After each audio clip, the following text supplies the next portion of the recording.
En las postrimerías del siglo XX y los albores del nuevo siglo, la batalla por la economía mundial se recrudeció.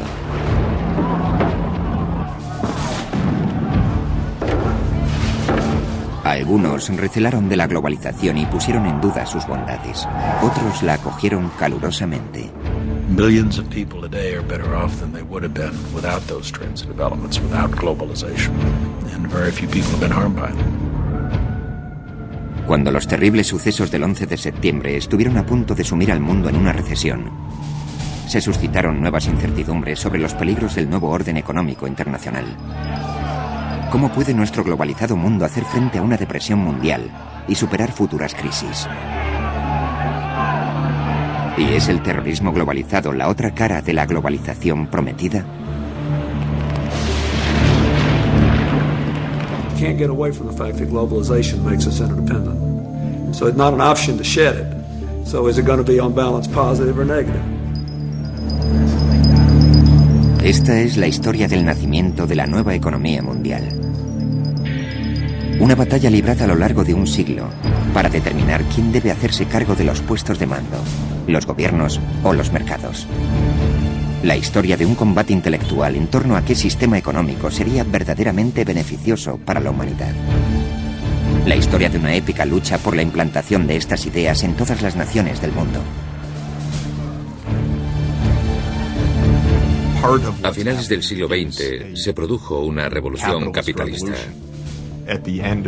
La economía de mercado, el sistema capitalista, se convirtió en el único sistema posible en la mayor parte del mundo. Esta revolución económica ha definido la riqueza y la suerte de las naciones y condicionará el futuro del planeta. Esta nueva economía global está impulsada por los cambios tecnológicos y políticos. Pero estas transformaciones no se habrían dado sin una revolución ideológica previa. En este capítulo continúa la batalla ideológica que aún divide a nuestro mundo.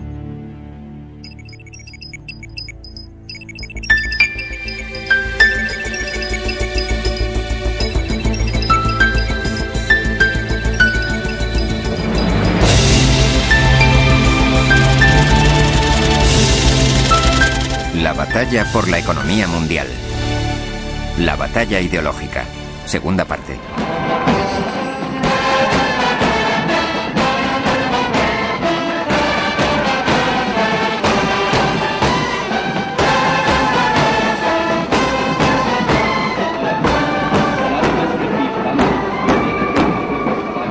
India. La joya de la corona del Imperio Británico. El mismísimo símbolo del imperialismo. Celebraba su libertad.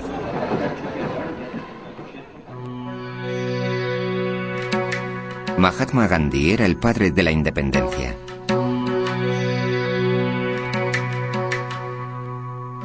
Su ideal económico era una India sencilla, de aldeas autosuficientes.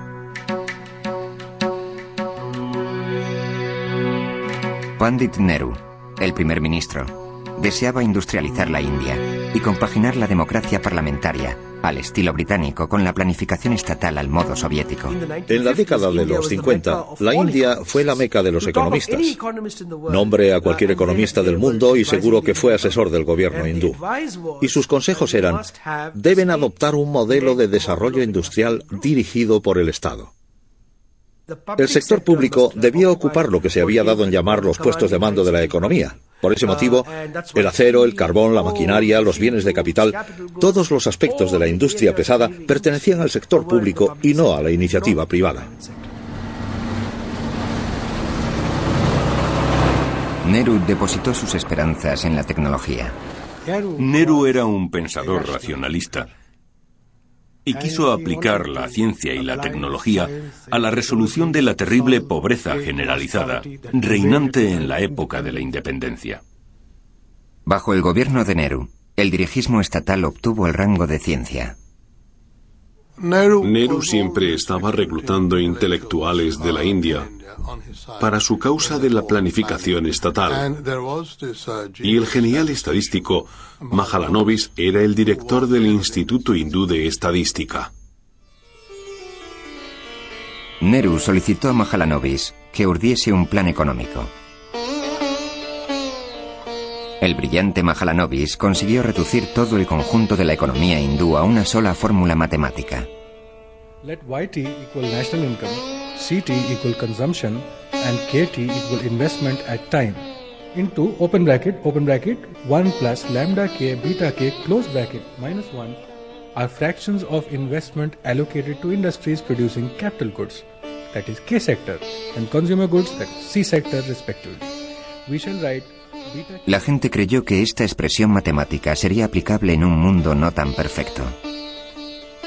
En aquel tiempo, el modelo de Mahalanobis fue considerado uno de los modelos matemáticos pioneros para la planificación de una economía mixta, y esto hizo crecer la influencia de Mahalanobis. La India se convirtió en el paradigma del desarrollo económico para las naciones recién independizadas. En todos los países en vías de desarrollo, los conceptos de socialismo, planificación, control, regulación y propiedad estatal se convirtieron en el evangelio. Por toda África, los pueblos confiaban en que el socialismo los sacase de la pobreza. En toda Sudamérica, los gobiernos adoptaron el dirigismo estatal como medio de modernización. El aparente éxito de los países comunistas como la URSS y China parecía indicar el camino a seguir.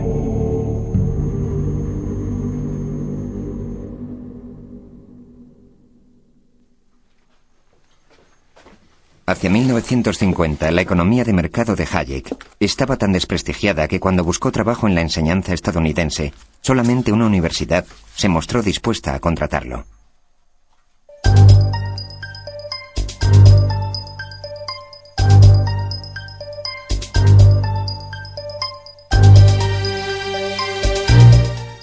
Chicago siempre ha sido un lugar excepcional, apartado de las corrientes dominantes. Chicago es una ciudad aislada geográficamente. Esto afecta al influjo intelectual de Chicago en muchas áreas, aparte de la economía.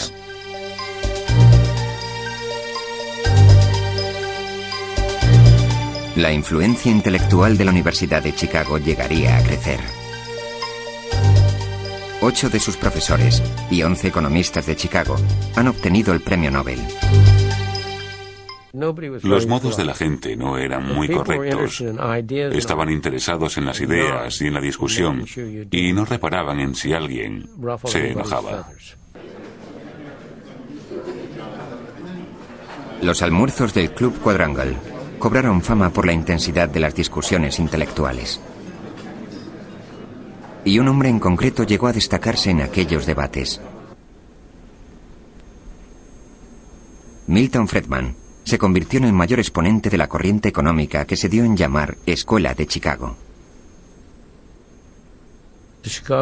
La Escuela de Chicago tenía la firme convicción de que el mejor medio para controlar la economía consistía en reducir al mínimo la intervención estatal y potenciar el mercado libre.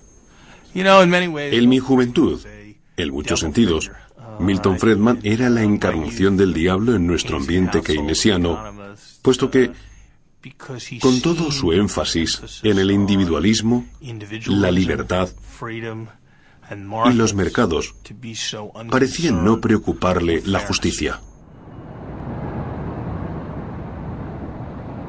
Quizá los liberales renegasen de la Escuela de Chicago, pero Hayek se sentía a sus anchas en una atmósfera intelectual tan parecida a la de Viena durante su juventud. Opinamos que las fuerzas de mercado no son más que eso, fuerzas. Son como el viento y las mareas. Si tratas de ignorarlas, te expones a unos riesgos. Si consigues encontrar el medio de ordenar tu vida controlando estas fuerzas en beneficio de la sociedad, ese es el camino a seguir.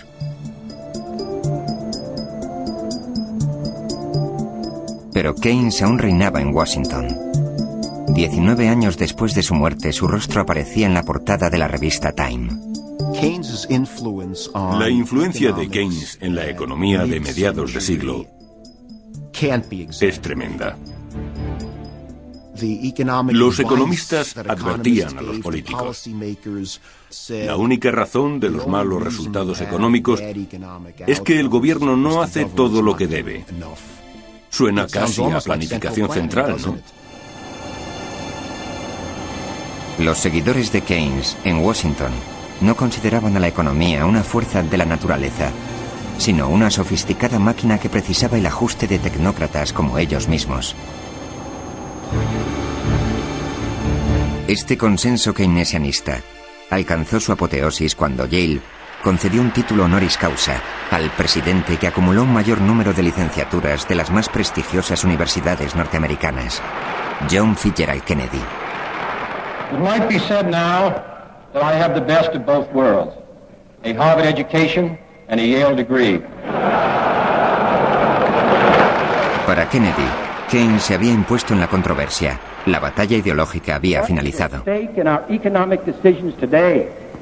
Is not some grand warfare of rival ideologies which will sweep the country with passion, but the practical management of a modern economy.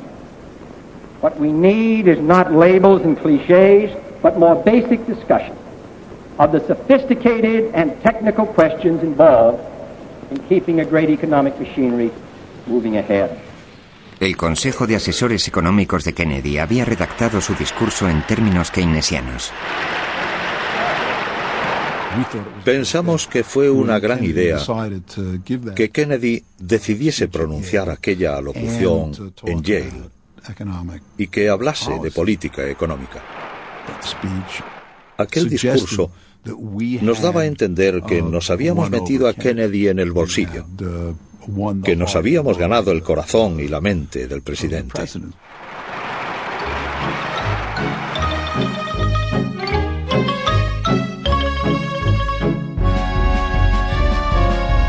Durante la era que se dio en llamar los 30 años gloriosos, la economía keynesiana había ido cumpliendo con lo prometido.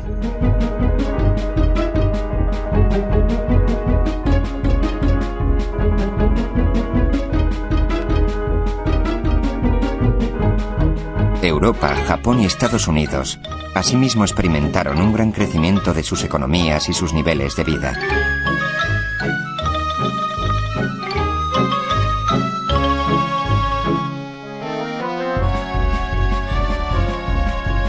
La gente disfrutaba de una prosperidad inimaginable en la posguerra mundial.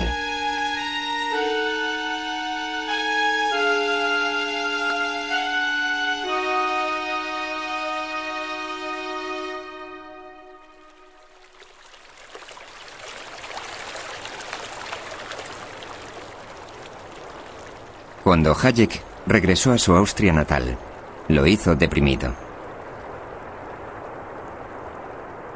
El éxito de la economía mixta hacía que su tesis del mercado libre y el mismo Hayek pareciesen más improcedentes que nunca. El mundo era más bien socialista. Sus ideas no estaban en boga. Nadie le concedía importancia alguna. Nadie estaba de acuerdo con él. Estaba solo. Hayek vio sus ideas rechazadas por el mundo académico. La mayoría de los departamentos llegó a abominar de mí, en tal medida que aún hoy lo percibo. Buena parte de los economistas me consideraba un advenedizo. Vivía en una ciudad de provincias, estancado en la rutina. Pero el mundo exterior empezaba a transformarse. Hojeando el periódico en su restaurante habitual, Hayek leyó que la inflación y el desempleo subían a un tiempo. Existía un nuevo término para describir el fenómeno: estanflación.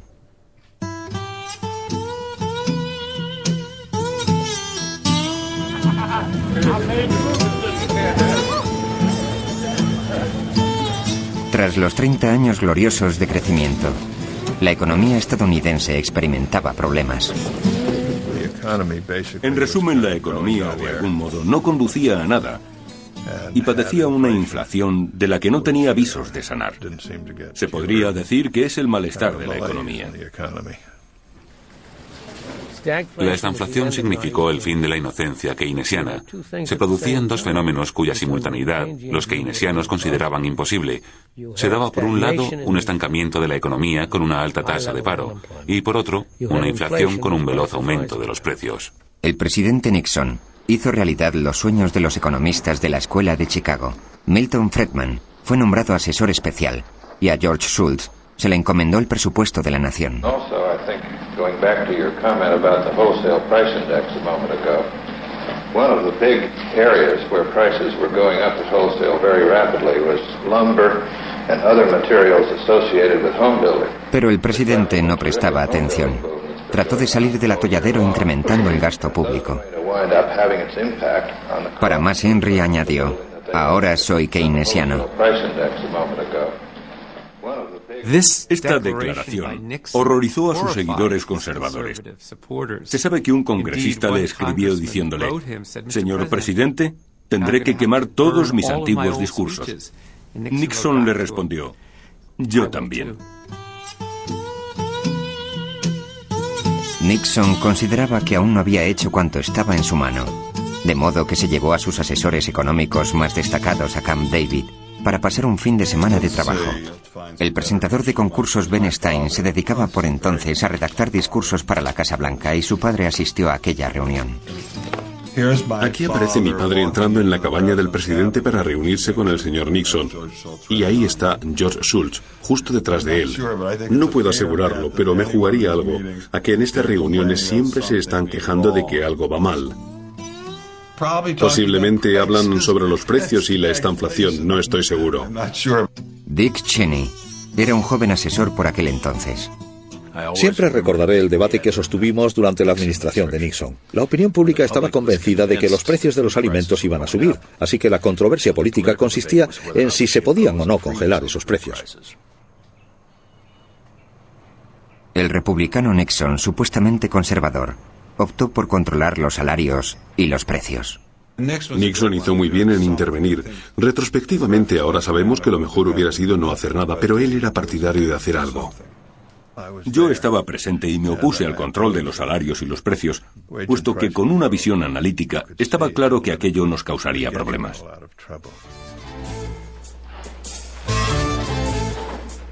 Time has come for a new economic policy for the United States.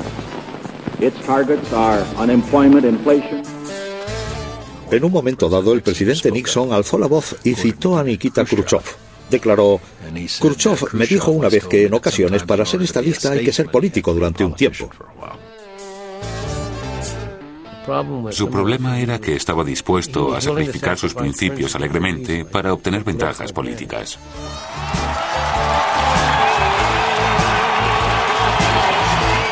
Los votantes dieron el visto bueno a la guerra contra la carestía de Nixon. Fue reelegido por abrumadora mayoría. La economía no tuvo tanto éxito. En poco tiempo, la economía se desmandó. La gente no podía cubrir los gastos. Los rancheros dejaron de enviar reses al mercado. Los granjeros empezaron a sacrificar a sus pollos. En lugar de controlar la inflación, provocaron la escasez.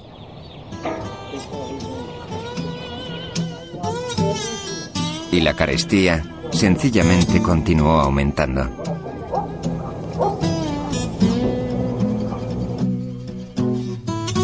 La última vez que vi a Nixon en el despacho oval con George Shultz, el presidente me dijo: «No culpes a George por este asuntillo del control sobre los sueldos y los precios», refiriéndose a George Shultz. Y yo le respondí: «No, señor presidente, no culpo a George. Lo culpo a usted».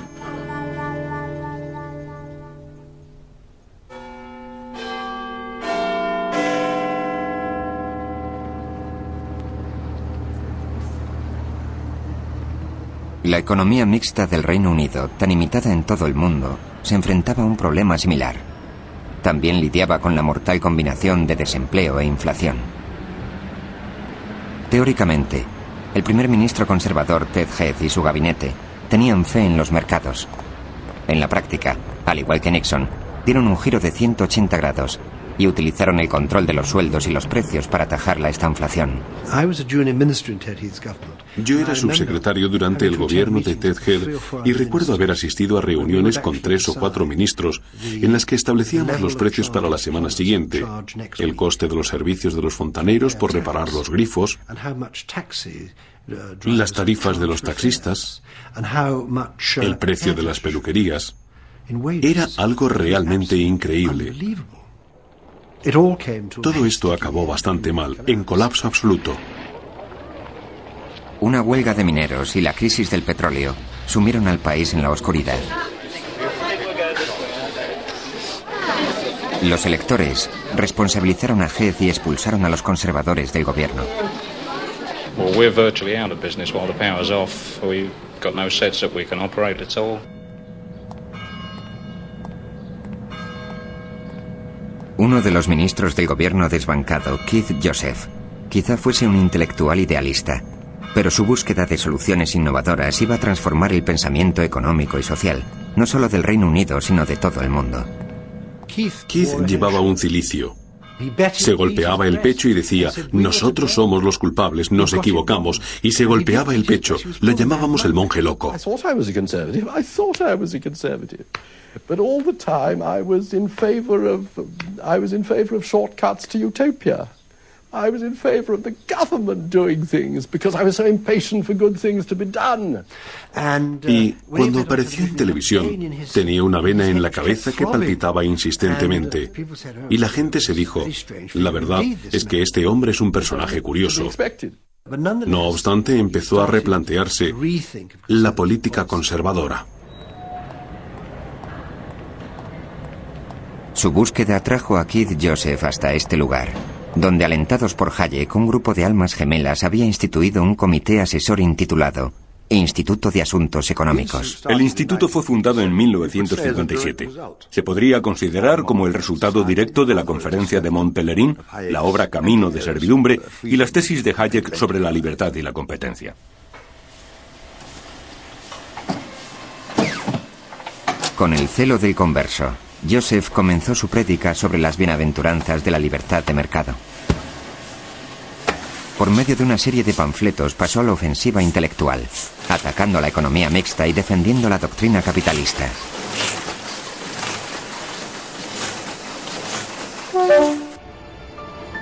Mark Garnett es el biógrafo de Keith Joseph. Mediado el año 1974, Joseph emprende una cruzada con el fin de convertir al país a su causa.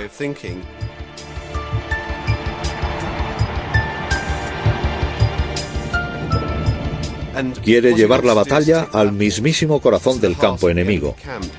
Y él pensaba que las universidades estaban infestadas por el pensamiento socialista.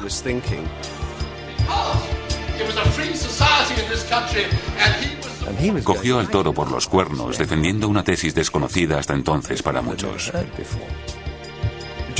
Joseph consideraba su deber luchar en pro de la economía de libre mercado.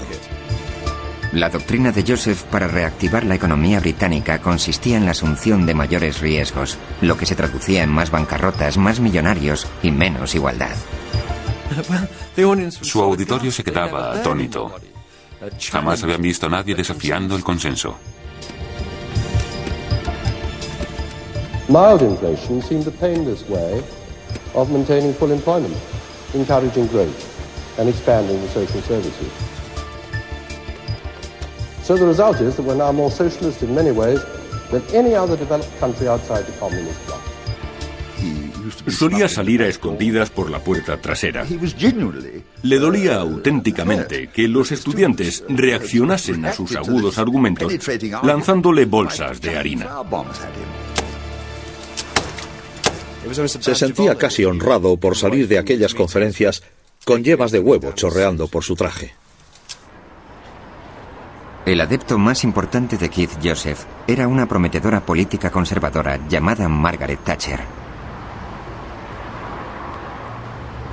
En el Parlamento y en los círculos políticos, los más íntimos amigos de Thatcher coinciden en que la influencia de Joseph fue crucial. Ella confió en el intenso respaldo intelectual que él le brindaba. La intuición no tiene nada de malo. La intuición es la razón con prisas. Y Keith apoyó y reforzó su intuición justamente cuando ella más necesitaba ese apoyo. Margaret Thatcher tenía un instinto innato para la economía de mercado. Estudiando en Oxford, leyó la obra de Hayek, Camino de servidumbre. Causó en ella una honda impresión. Años más tarde, cuando llegó a ser la primera mujer líder del Partido Conservador, en una ocasión arrojó el libro de Hayek sobre la mesa y anunció: «En esto es en lo que creemos». Llamaron al gabinete de Thatcher y preguntaron si podía pasarse por aquí a verlo. Así que vino y guardó un silencio inusual en Margaret Thatcher mientras estuvo aquí sentada, intensamente atenta a las palabras del maestro. En 1974, Hayek veía cómo el mundo empezaba a marchar de acuerdo con su ideario. En cuanto a las corrientes de opinión se refiere, ahora, por primera vez en mi vida, sigue en la dirección correcta.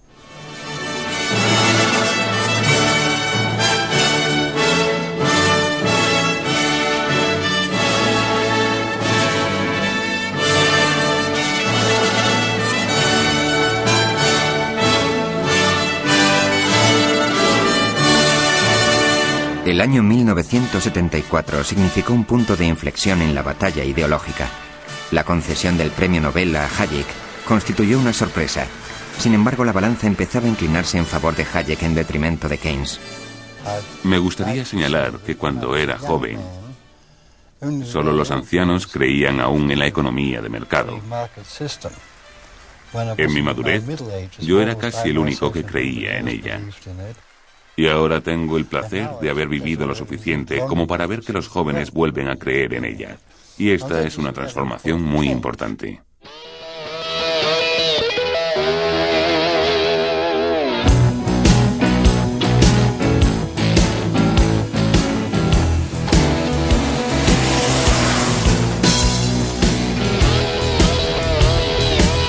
La economía estadounidense pasaba por su peor bache desde la Gran Depresión. La industria disminuía su crecimiento. El desempleo aumentaba. A la ofensiva de Yom Kippur se siguió un embargo del petróleo árabe. Los norteamericanos hacían cola en las gasolineras y la carestía seguía creciendo.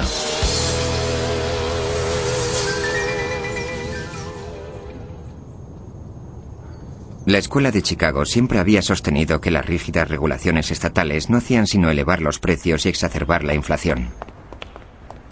Ahora muchos se preguntaban si la libre competencia podía remediar esta inflación.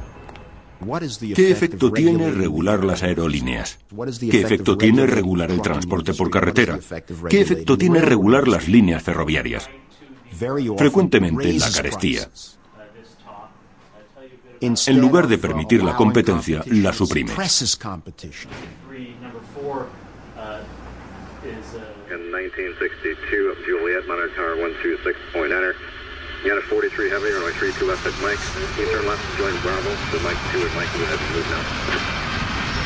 La plétora de normativas promulgadas para las compañías aéreas durante la Gran Depresión aún estaban en vigor. Esto constituía un clásico ejemplo de capitalismo dirigido. Sin embargo, la liberalización estaba en el aire.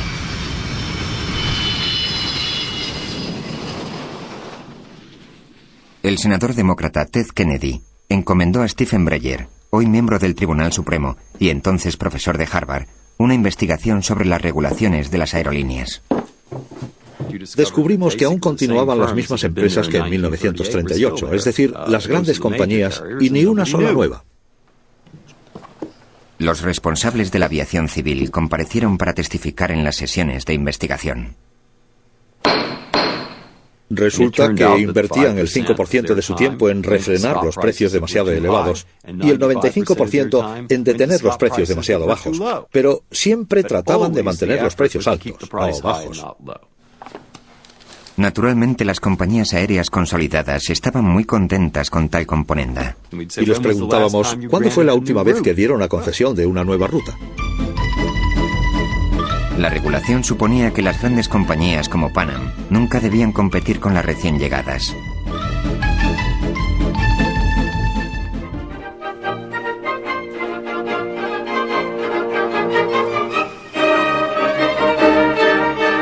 El hombre que liberalizaría las líneas aéreas es un admirador incondicional de Gilbert y Sullivan.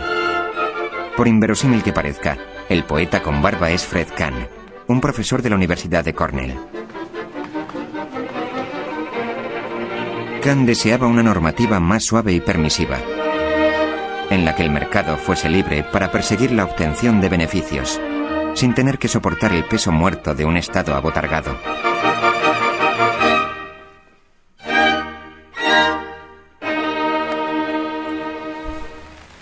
El presidente demócrata Jimmy Carter puso a Kahn al frente de la Junta de Aviación Civil.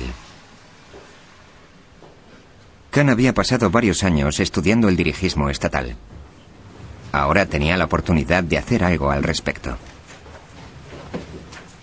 Cuando llegué a la Junta de Aviación Civil, mi cometido más importante era hacer cumplir la ley. Enviaba a agentes del FBI que imponían sanciones si descubrían descuentos secretos. Les imponíamos una disciplina. Estaba prohibido competir en precios, lo que implicaba la ilegalidad de los descuentos ofrecidos a las agencias de viajes. En el mercado internacional, al no poder competir con las tarifas de otras compañías, ofrecían comidas cada vez más suntuosas. De hecho, regulábamos hasta el tamaño de los bocadillos. Cuando Kahn acabó su labor en la Junta de Aviación Civil, lo único que restaba por hacer era desmantelarla.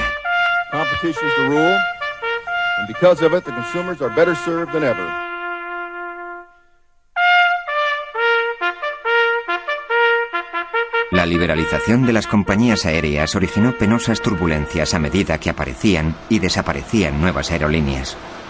Como antes su padre, Judith Hamill, trabaja en el campo de la aviación civil. Mi padre era mecánico de aviones de la compañía Braniff. A los 59 años se encontró con que prescindían de sus servicios. Cuando Braniff lo readmitió, puesto que tenía el deber de volver a contratarlo, lo hizo rebajándole el sueldo a la mitad. Cuando vives bajo una normativa y esa normativa cambia, es una pena. Sin embargo, 20 años después, las aerolíneas daban empleo al doble de personal y transportaban casi el triple de pasajeros. La industria había subestimado la demanda de billetes más baratos. Y sucedió que a medida que los precios bajaban, la demanda subía de forma espectacular.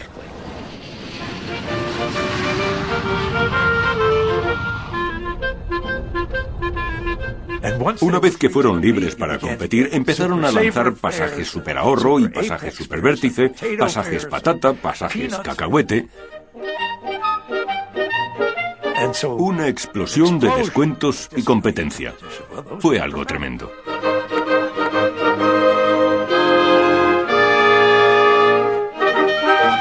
La liberalización de la economía norteamericana estaba en marcha.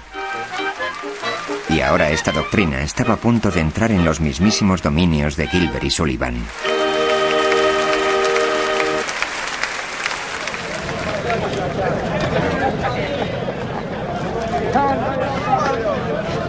Well, 5% no good to nobody, is it? Do you think you can win this strike? Yes, I do. Fue llamado el invierno del descontento. Todo el mundo parecía estar en huelga. I think it stinks like all the other damn strikes in this country run by the filthy socialist communist unions. Los basureros pararon. Asimismo las ambulancias. Y en caso de muerte los sepultureros también estaban en huelga.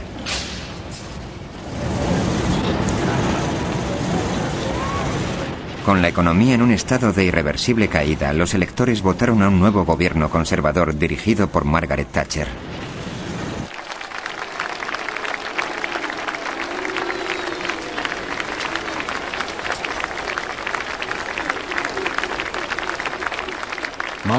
Margaret Thatcher fue elegida primera ministra el día del cumpleaños de mi padre. Así que le envió este telegrama desde Freiburg. Gracias por el mejor regalo que nadie podía hacerme en mi 80º cumpleaños. Pocos días después, ella le escribió desde el número 10 de Downing Street. Querido profesor Hayek, me siento muy orgullosa de haber aprendido tanto de usted durante los últimos años. Estoy segura de que tendremos éxito. Si es así, su contribución a nuestra victoria suprema habrá sido inmensa. Sinceramente suya, Margaret Thatcher. And I'll strive unceasingly to try to fulfill the trust and confidence that the British people have placed in me and the things in which I believe. Resuelta, y hay quien afirma que estridentemente se lanzó a revolucionar la economía. The spirit of enterprise had been sat upon for years by socialism, by too high tax, by too high regulation, by too high public expenditure. The philosophy was nationalization, centralization, control, regulation. Now, this had to end.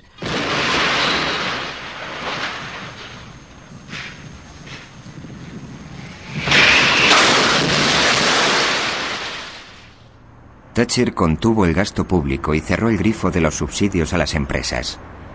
Se siguieron miles de quiebras y una alta tasa de desempleo. Muchos pensaban que esto no le importaba. Gran Bretaña pocas veces había estado tan dividida.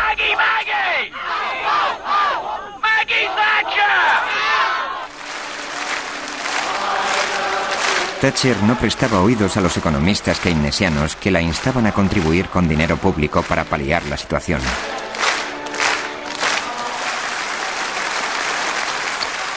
Those who urge us to relax the squeeze, to spend yet more money indiscriminately in the belief that will help the unemployed and the small businessman, are not being kind or compassionate or caring.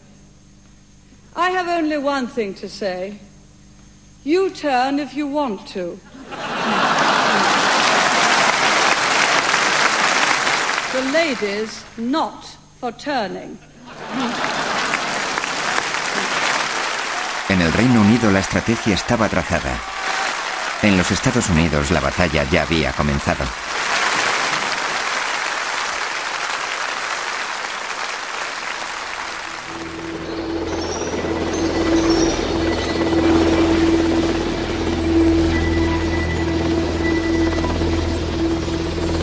La economía estadounidense estaba en recesión. El presidente Carter hablaba de malestar y pérdida de confianza. La revolución iraní había provocado una nueva crisis del petróleo y el secuestro de la embajada estadounidense en Teherán. Pese a la puesta en marcha de la liberalización, la inflación alcanzaba un cota sin precedentes. Los esfuerzos de Carter por ajustarse a la fórmula keynesiana e incrementar el gasto público eran un callejón sin salida. Jimmy Carter posiblemente llevó el keynesianismo a su punto culminante y sencillamente no funcionó. El rival de Carter era el republicano Ronald Reagan. Reagan compartía la filosofía económica de Margaret Thatcher. Durante más de 20 años había hecho campaña contra la ortodoxia keynesiana y a favor de las tesis de Hayek y Friedman en torno al mercado libre. Vote for me if you believe in yourself. If you believe in your right to control your own destiny and plan your own life. Yes, and have to say with the spending of your own money. The president is going to have more government on the backs of the people and of business and of industry and the working people in order to try to solve the problems that were created by too much government on our backs. We can get government off our backs, out of our pockets. This kind of indifference to economic disaster must be ended, and it'll be ended by having a different kind of leadership. Los estadounidenses votaron por el cambio y Reagan alcanzó la presidencia. La situación era la siguiente. El único medio para contener la inflación era la contracción monetaria. Y era imposible ponerla en práctica sin sufrir una recesión pasajera. Obviamente, ¿quién desea una recesión? Pero recuerdo a Ronald Reagan pronunciando aquellas famosas palabras. Si no es ahora, ¿cuándo? Si no somos nosotros, ¿quién? El desempleo alcanzó el 10%. Nadie había imaginado cuán duro iba a resultar.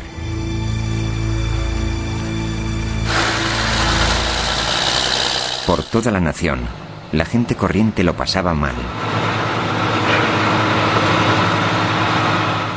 Los tipos de interés solo se comen los beneficios. Resulta muy difícil mantener el negocio. En los años 80 los tipos de interés estaban hasta el 20% o más. Subieron mucho. Recuerdo que el flujo de caja llegó a estar muy restringido a medida que todo se ponía más tenso y más difícil. Los acreedores nos obligaban a vender. Ya saben, trae el dinero o tendremos que liquidarte. Era un pozo del que resultaba muy difícil salir. Si en agosto de 1979 me hubiesen dicho que los tipos de interés, el tipo de interés preferencial, llegaría al 21,5%, posiblemente me habría escondido bajo tierra a llorar. Pero sobrevivimos a ello.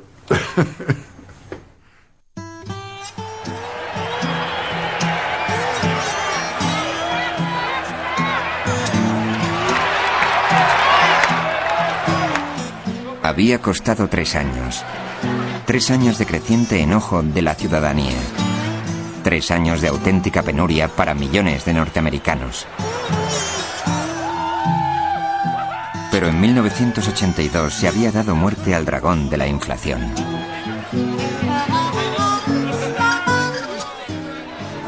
Lo que cambió drásticamente en los años 80 y ha pervivido hasta hoy es la presunción de que la inflación es perjudicial. Y la principal tarea de un banco central es prevenirla. Es una concepción completamente distinta a la de los años 50 y 60. Ladies and gentlemen, the President of the United States.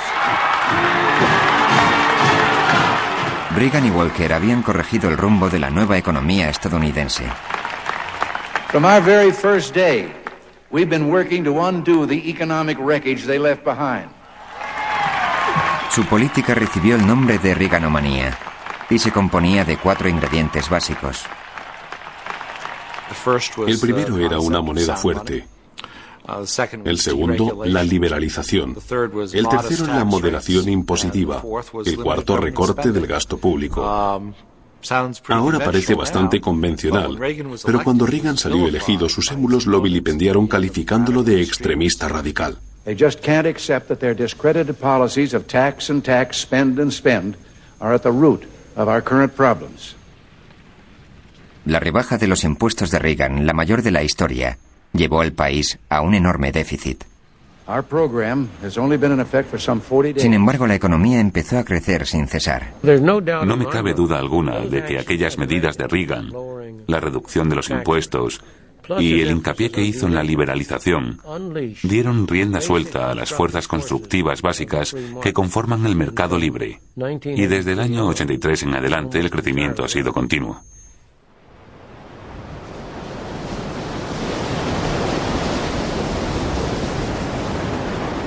Por el Atlántico Sur, navegaba una fuerza expedicionaria británica.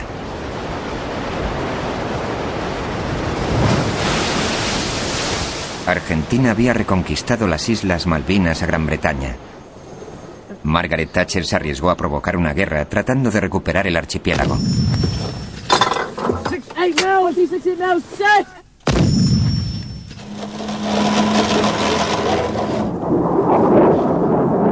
Antes de la guerra, su popularidad estaba bajo mínimos. La victoria en la Guerra de las Malvinas aseguró la supervivencia del gobierno de Margaret Thatcher.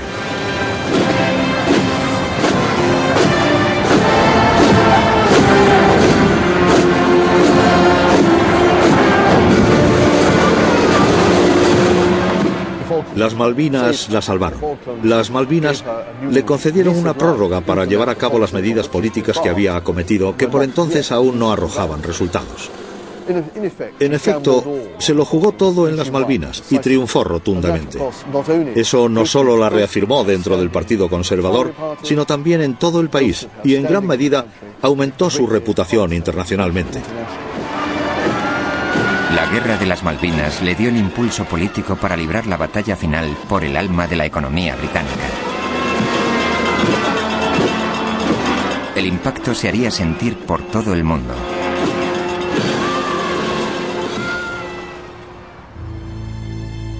En 1945, el gobierno laborista de Attlee había nacionalizado los puestos de mando de la economía, socializando las principales industrias y sometiéndolas al control estatal. Ahora los thatcherianos consideraban estas industrias estatales su principal objetivo. So the whole efficiency of nationalized industries was running down. Why should they be efficient? They had access to the treasury purse. Thatcher puso fin a su dependencia de los subsidios estatales y la sometió a la disciplina del mercado. Las industrias estatales se caían en pedazos, perdían enormes sumas de dinero, subían los precios desproporcionadamente y aún así eran incapaces de obtener beneficios. Estaban esquilmando al país, al contribuyente, y sus clientes estaban insatisfechos. Las minas de carbón y el sindicato de mineros se convirtieron en el mayor reto de Thatcher. Los mineros eran el último bastión del pensamiento socialista en el Reino Unido. La confrontación del gobierno de Thatcher con los mineros fue uno de los acontecimientos político-económicos más significativos de la economía mundial. El 75% de las minas de carbón del Reino Unido eran deficitarias. El gobierno debía invertir 3.000 millones de euros anuales para mantenerlas en funcionamiento. Pero estas cifras parecían irrelevantes a hombres como Ken Capstick, uno de los socialistas radicales que dirigían el sindicato minero. Nos decían que en los Estados Unidos, por ejemplo, el carbón recién extraído era más barato que el de aquí.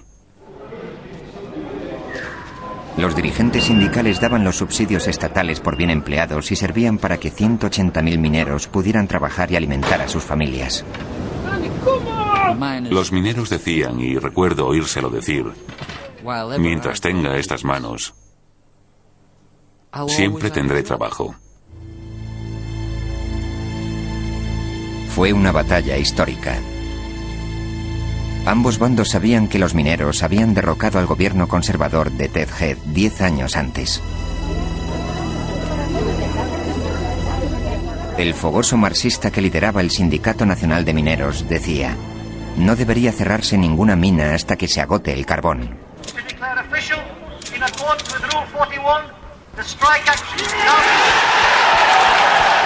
The issue before our members is very clear. They either accept the policies of the coal board and the government, which will result in the loss of 70,000 jobs, or alternatively they stand on their feet like men, they fight, defend their jobs, defend their pits and defend their dignity. Los numerosos piquetes ilegales apostados a bocaminas sostuvieron violentos enfrentamientos con la policía.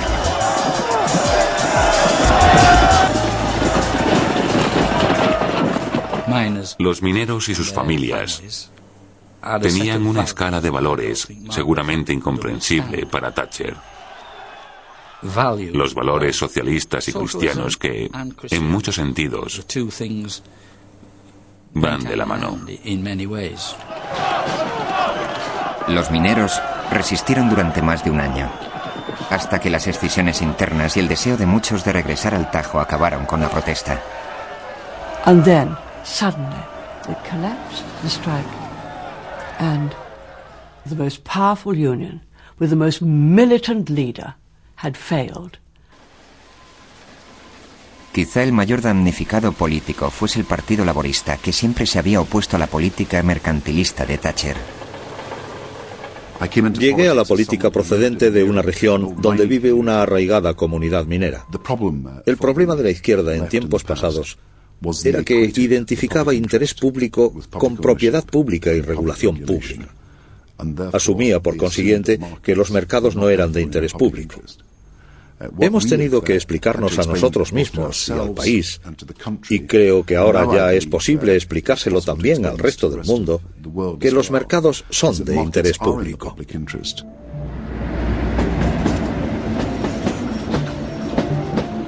Uno de los inventos más importantes del gobierno de Margaret Thatcher fue el mecanismo conocido como privatización.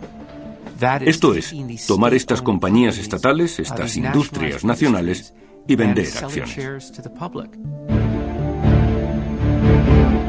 Uno por uno, el gobierno de Thatcher puso todos los puestos de mando de la economía británica en venta.